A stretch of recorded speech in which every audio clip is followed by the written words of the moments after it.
Hi guys, it's Steph here from the Novelty Corner and welcome back to my channel. Today I'm here with a tag video. This tag was created by Megan and Alessandra from Brushing Bookends and it is the Art of Books tag.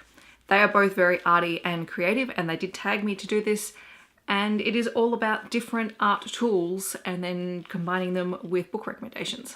Now, these tag prompts have quite a bit of description in them because it describes an actual art technique using a tool, so let's jump into it. Prompt 1 is coloured pencils and layering. In coloured pencils, layering tones gradually build up a drawing using several colours. What book had several complex layers to the plot? Well, for this one, I'm actually going to go with a series, and a series I've recently finished because I actually think that even though it is ginormous, that to completely understand the nuances of the layering of the story, you have to read all 3 books. And that is the Passage trilogy by Justin Cronin, which is The Passage, The 12 and City of Mirrors. This is a literary fiction, dystopian paranormal book because it's told in a very literary fiction way, but it is a dystopian. It's set after the world has been racked by a virus that creates these vampire-like creatures.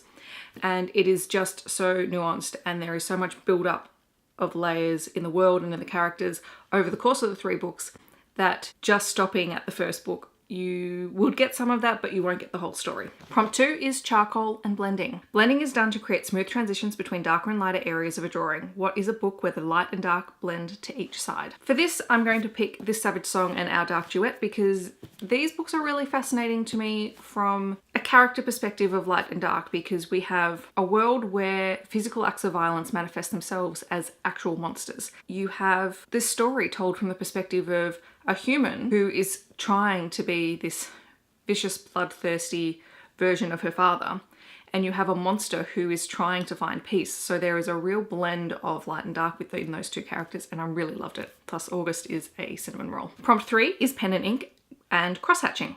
Parallel lines drawn at different angles so that the quantity, thickness, and spacing of the lines will create the illusion of volume. What is your favourite book series with the most volumes? If we're going for a series that I have the sheer number of books, that would be my Star Wars collection. I have, I don't know, 50 odd books from both the old and the new series. I also currently have 10 of the 11 volumes of Guild Hunter by Nalini Singh. Those are probably the longest books. Oh, and Skullduggery Pleasant. That's another big one that I've got. Prompt 4 is marker or permanent. Markers are known for their permanent lines. What is a book that is permanently drawn in your mind? I've talked about it before, so it's not going to be a surprise. It's Art Station by Matthew Riley. This book, it was just a game changer for me when I was not particularly feeling like a reader in my teens, and this got me right back into it, and I've been obsessed ever since. Prompt 5 is acrylic paint or vibrant. So acrylic paint is known for its vibrant colours. What is a book with a vibrant colour or character? So for this one, I am going with Moxie by Jennifer Matthew. This book I read last year and I absolutely loved it. This cover is just amazing.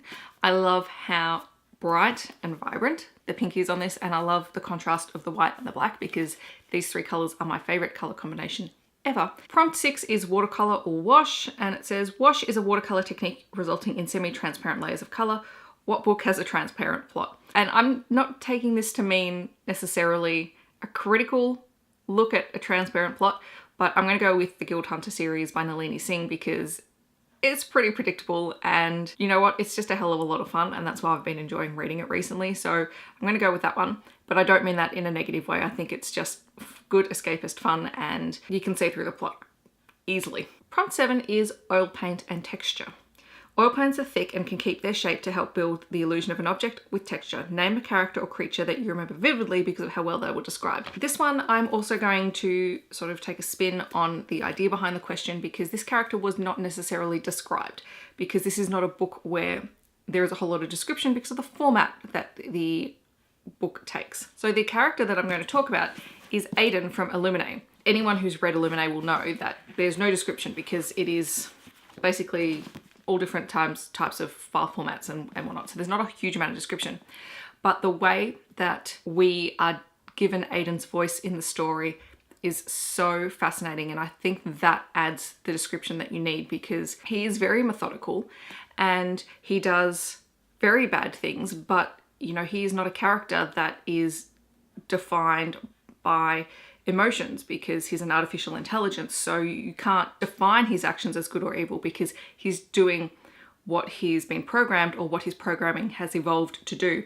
So I really loved his character all the way through the series, but especially in Illuminae. Prompt 8 is digital painting or new age media. New age style of art media. What is your favorite new release book? And I've read this book, which is why I'm going to talk about it, because I can't say it's a favorite new release book if I haven't read it. And that is Record of a Spaceborne Few by Becky Chambers. It is the third book in the Wayfarer series and it is just glorious. It is the third book in the Wayfarer series and it is just brilliant and I adored it. Prompt 9 is canvas or blank canvas. Nothing better than a blank canvas to start drawing out your ideas. What book had the best original ideas? And for that, I'm going to go with A Long Way to a Small Angry Planet by Becky Chambers. I'm sorry I'm being a little bit repetitive with my books and my authors, but I can't help it because this book was just incredible. Most people know about this book. It is a wonderful character-driven science fiction story, and it is not about the plot. It is fully about fleshing out the characters and the relationships that they have, and you have aliens and humans mixed in here, and the way that they interact is just so wonderful. And I loved how Becky Chamber pulled all of her ideas together to create this just sort of slow burn character piece, and I can't speak highly of it enough. And the final prompt is paper or scrap paper. Sometimes you just have to scrap a drawing and start anew. What book should have been scrapped and reworked? Star Wars Heir to the Jedi. I couldn't stand this book.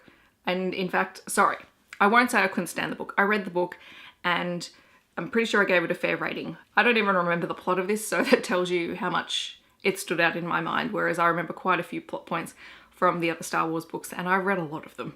So yes, not happy with this one. So that is the Art of Books tag. Thank you so much to Meg and Alessandra for tagging me in this. I will leave a list of people who I tag down below, so check down there and see if you are interested in doing this tag.